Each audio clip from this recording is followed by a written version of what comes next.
चलिए आ जाइए, पिछले वीडियो के अंदर 2 पॉइंट छूट गए थे मेरे, तो उसको हम कंटिन्यू करते हैं नेक्स्ट कि retention and the effective use of nursing personnel in providing the quality of nursing care. मैंने वो चीज़ बताई थी कि रिटेंशन मतलब बनाए रखना और इफेक्टिव नर्सिंग पर्सनल जो भी स्टाफ काम कर रहे हैं उसको बना के रखना, ताकि क्या हो, हम पढ़ रहे हैं एडमिनिस्ट्रेशन के अंदर, नर्सिंग एडमिनिस्ट्रेशन पढ़ रहे हैं, ठीक है, रिसर्च के अंदर। नेक्स्ट उसका अगला पॉइंट है कि research can be conducted of any phenomena related to the nursing administration issue. और जो रिसर्च है वो किसी भी फिनोमिना के ऊपर हो सकती है, ठीक है, किस पे, नर्सिंग एडमिनिस्ट्रेशन इशू के ऊपर। मान लीजिए अगर हमें जरूरत पड़ी कि भाई साहब इतने से हॉस्पिटल नहीं संभल रहा है, तो कुछ नर्सिंग के अंदर कुछ एक्स्ट्रा ऐड करना चाहे तो हम उस पर रिसर्च करके एक्स्ट्रा ऐड कर सकते हैं। नर्सिंग स्टाफ को जो एडमिनिस्ट्रेशन है उसको कुछ अलग से रूल्स नियम देने हो तो उसको भी हम दे सकते हैं, ठीक है। नेक्स्ट बात करते हैं कि problems of the nursing health research, यानी कि अनुशासन अनुसंधान की विफलता। हिंदी में बोले तो अनुशासन अनुसंधान की विफलता मतलब होता है कि जो नर्सिंग हेल्थ होती है और जो नर्सिंग रिसर्च होती है उसमें किस किस प्रकार की प्रॉब्लम्स हमें देखने को मिलती है। फर्स्ट बात करते हैं फॉलिबिलिटी ऑफ डिसिप्लिन रिसर्च, यानी कि each research question can be solving by different approach and various factor. It is always confusion to decide a best appropriate for solution a problem. मतलब फॉलिबिलिटी ऑफ डिसिप्लिन रिसर्च मतलब होता है, discipline मतलब कोई भी विषय, यानी कि हर किसी प्रॉब्लम को सोल्व करने के लिए अलग अलग मेथड यूज में होता है। जैसे भाई ए प्लस बी का whole square is equal to a square plus b square plus 2ab, इसको सोल्व करने का ये ट्रिक है। तो कहीं पे भी आपको ए प्लस बी का होल स्क्वायर दिखा तो ये ट्रिक टेपनी है, कोई इसमें कोई नई बात ही नहीं है। हर किसी जगह पे आपको दो संख्या प्लस में और कोष्टक के ऊपर स्क्वायर दिखे तो ये आपको फॉर्मूला अप्लाई करना, सब जानते हैं सब चीज़ें। मैं जब बात कर रहा हूँ कि भाई नर्सिंग के अंदर हम किसी भी प्रॉब्लम को सोल्व करते हैं तो उसके अलग अलग मेथड होते हैं। क्या एक ही चीज़ से सबका समाधान हो जाएगा? क्या एक ही फैक्टर जो सब प्रॉब्लम में काम आएगा? जैसे मान लीजिए मैं कह रहा हूँ किसी को सीजर आ रहे हैं, उसके साथ साथ में उसको हाइपरटेंशन हो रहा है, या मान लीजिए मैं आपको सिंपल से बात करूँ, बच्चों के अंदर फिब्राइल सीजर आ रहा है, ठीक है, टेम्परेचर गर्म हो गया तो सीजर आ रहा, तो हम उसको क्या कहते हैं, कोल्ड एनीमा देते हैं। या हर किसी बच्चों में ये अप्लाई करेंगे क्या? अगर मान लो किसी बच्चे में और भी कोई फैक्टर एक्स्ट्रा है तो भी ये अप्लाई करेंगे क्या?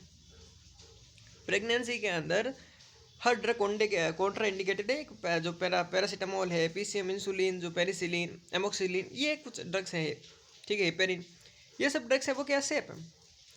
तो मान लो एल्कोहलिक मदर में भी क्या यही देंगे प्रेगनेंसी के टाइम में? कहने का मतलब है कि हर प्रॉब्लम का जो सॉल्यूशन होता है उसकी स्टेप अलग अलग होती है, एक ही तरीका हर जगह पर अप्लाई नहीं कर सकते। समझ में आया? हर किसी की कंडीशन देखनी पड़ती है और हर किसी की सिचुएशन देखनी पड़ती है और देखना पड़ता है कौन कौन से फैक्टर जो अफेक्ट करते हैं। बात समझ में आई? नेक्स्ट आओ, proper discipline is use to solve a problem. और किसी भी प्रॉब्लम को सॉल्व करने के लिए प्रॉपर डिसिप्लिन हमें यूज करना पड़ता है। ऐसा नहीं है मन आए वो टिपट होगा और प्रॉब्लम को सॉल्व होगी। नेक्स्ट पॉइंट है कि हैंडलिंग मल्टीपल वेरिएबल्स, यानी कि measurement of multiple variable in a single attempt. यानी अगर आप एक समय के अंदर बहुत सारे काम कर रहे हो, ठीक है, अगर एक समय के अंदर आप बहुत सारे काम कर रहे हो तो हालांकि प्रॉब्लम आप सोल्व नहीं कर पाओगे, तो नर्सिंग एडमिनिस्ट्रेशन को आप संभाल नहीं पाओगे। सिंपल सी चीज़ है, नर्सिंग रिसर्च आप संभाल नहीं पाओगे।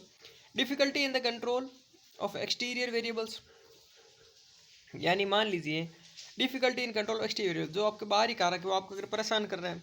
जैसे सिंपल सी चीज़ हम समझते हैं कि बहुत सारी चीज़ ऐसी होती है अगर रिसर्च करना चाहते हैं पर बहुत सारे लोग हमें परेशान कर रहे हैं। मान लो कोई फैक्टर हमें परेशान कर रहा है, किसी चीज़ पे हम रिसर्च करने गए, मान लीजिए किसी भी चीज़ पे हम रिसर्च करने गए और जो हमसे पहले रिसर्च की उन्होंने कुछ अड़ंगा डाल रखा है, ठीक है। नेक्स्ट है मिनिमल पॉसिबिलिटी, मिनिमल मतलब minimum possibility of lab research. हमारे पास में ज़्यादा रिसर्च भी नहीं है, because it held on human not on chemicals. हमें इस पर किसकी ज़रूरत पड़ेगी? लैब की ज़रूरत पड़ेगी। Minimal possibility of lab research, हम ज़्यादा क्या करते हैं, अब हमें किसकी ज़रूरत पड़ती है इसमें? मिनिमल मतलब कि बहुत ज़्यादा कम, मिनिमम ज़रूरत में पड़ती है लैब रिसर्च की। लैब रिसर्च का हमारे यहाँ पे कोई भी यूज़फुल नहीं है, क्योंकि हम जो स्टडी करना चाहते हैं वो किसी केमिकल्स के ऊपर नहीं करते, किसी में हम ह्यूमन के ऊपर करते हैं। तो हमें यहाँ पर क्या होती है, आदमी की ज़रूरत पड़ती है। लैक ऑफ स्टैंडर्ड टूल्स, जो हमारे पास टूल्स हैं उसकी भी हमारे पास में क्या है, कमियां हैं। तो ये सारी प्रॉब्लम्स है जो किसी भी नर्सिंग रिसर्च के अंदर आती है। तो हम एक एक करके वापस देखते हैं इन्हें, कौन कौन सी प्रॉब्लम हमने पढ़ी। फर्स्ट हमने पढ़ा फाइलिंग ऑफ डिसिप्लिन रिसर्च। हमने यह कहा कि हर problems in nursing health and research, nursing health और रिसर्च के अंदर क्या क्या प्रॉब्लम आ सकते हैं। तो फर्स्ट हमने कहा कि भाई साहब जो हम टेक्निक यूज़ करते हैं प्रॉब्लम सॉल्विंग की, वो हर जगह क्या होगी, डिफरेंट होगी, सेम टेक्निक नहीं हो सकती। दूसरा हमने कहा प्रॉपर जो डिसिप्लिन हमें ज़रूरत है किसी भी प्रॉब्लम को सोल्व करने के लिए। तीसरा, अगर एक कोई आदमी बहुत सारे काम एक हाथ में लेके कर रहा है तो इसका मतलब है कि वो रिसर्च सही ढंग से नहीं कर पाएगा। ठीक है, एक समय के अंदर मान लो 6 रिसर्च संभाला तो क्या कर पाएगा क्या? एक रिसर्च करने में सालों सालों लग जाते हैं, कभी कभी तो युगों युगों लग जाते हैं, लंबी लंबी रिसर्च चलती रहती है। तो 6 रिसर्च एक हाथ में लेके बैठा तो कैसे होगा भाई? ठीक है, तो ये प्रॉब्लम्स है। Difficulty in the control of exterior variables, जो बाहरी कारक हैं। मान लो रिसर्च कर रहा है, बिजली गिर गई, बरसात आ गई, भूकंप आ गया, जिस पर रिसर्च करा साला वो आदमी खत्म हो गया। तो कहने का मतलब है ये सब जो है चीज़ें बाहरी कारक उस आदमी की रिसर्च को परेशान करते हैं। प्रॉब्लम आ गई है। तो minimal possibility of lab research, हमारे यहाँ पर क्या लैब रिसर्च की बहुत कम पॉसिबिलिटी है, क्योंकि हम जो सारे के सारे किस पे काम कर रहे हैं, ह्यूमन पे काम कर रहे हैं। हमें यहाँ पे किसकी जरूरत पड़ेगी, ह्यूमन की भी पड़ेगी, साथ साथ में लैब की भी पड़ेगी। तो ऐसा तो है नहीं लैब में है तो एक जगह पे खड़े होकर रिसर्च करना, नहीं, हमें बार बार अलग अलग जगह पे जाना भी पड़ेगा, अलग अलग लोगों से मिलना पड़ेगा। लैक ऑफ स्टैंडर्ड टूल्स, और हमारे पास में जो टूल्स वगैरह है नर्सिंग के, ये भी क्या पूरे ढंग के अभी तक है नहीं, क्योंकि इस पर कभी रिसर्च हुई नहीं। तो यहाँ पे इतने सारे स्टैंडर्ड टूल्स बहुत कम है। ठीक है, अब नेक्स्ट देखो, अब रिसर्च के अंदर इसको बढ़ रहा है, पहले था नहीं था। नेक्स्ट है measuring qualitative phenomena by through quantitative means. Measuring qualitative phenomena by quantitative means, it is usually observe that phenomena in the field of nursing qualitative in nature, मतलब जो भी घटनाएं होती है वो क्या होती है, क्वालिटेटिव होती है। ठीक है, हम जो चीज़ें देख रहे हैं, मान लीजिए हम देख रहे हैं तो हम ये ऑब्जर्व करिए, सब मान लीजिए क्वालिटेटिव चीज़ें हैं।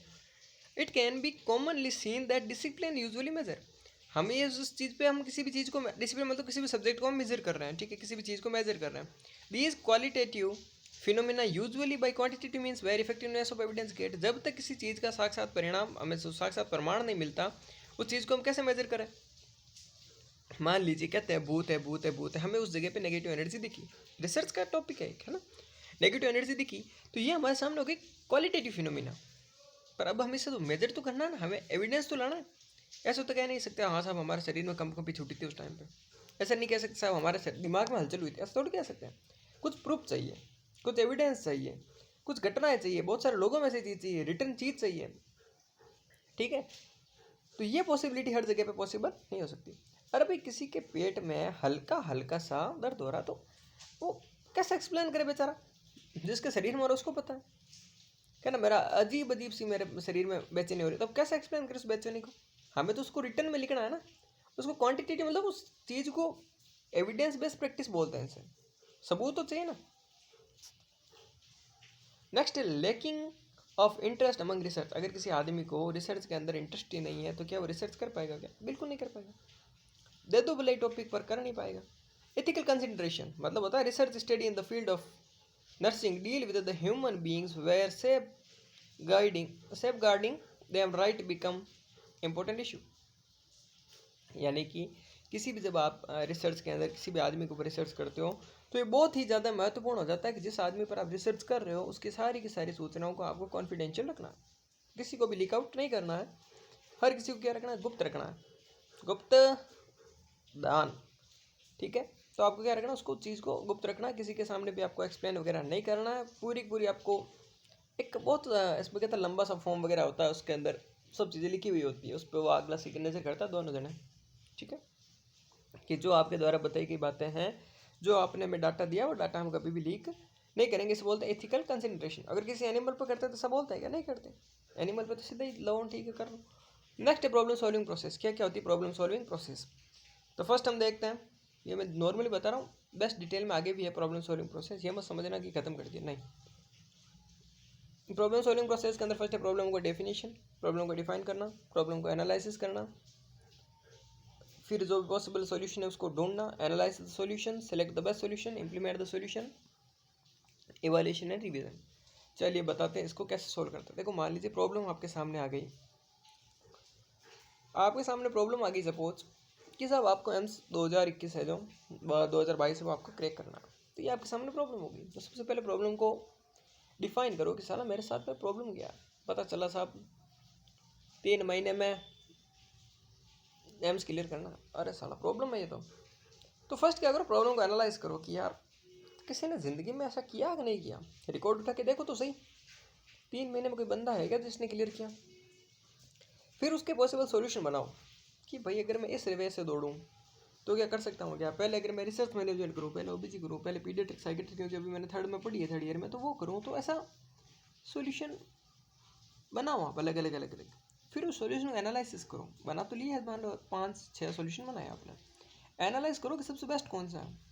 क्या मैं ओबीसी पीडिया साइकेट्रिक एमएसएन जो थर्ड ईयर में मैंने पढ़ी उसको पहले पढ़ लूँ ताकि मुझ में कॉन्फिडेंस डेवलप हो जाए, और बाकी को ओबीसी वगैरह फंडामेंटल मैंने पढ़ रखी तो उसको पढ़ लूँ, या फिर पहले मैं रिसर्च से शुरू करूँ, या फिर पहले मैं न्यूट्रिशन पढ़ूँ। तो अलग अलग सॉल्यूशन बनाओ।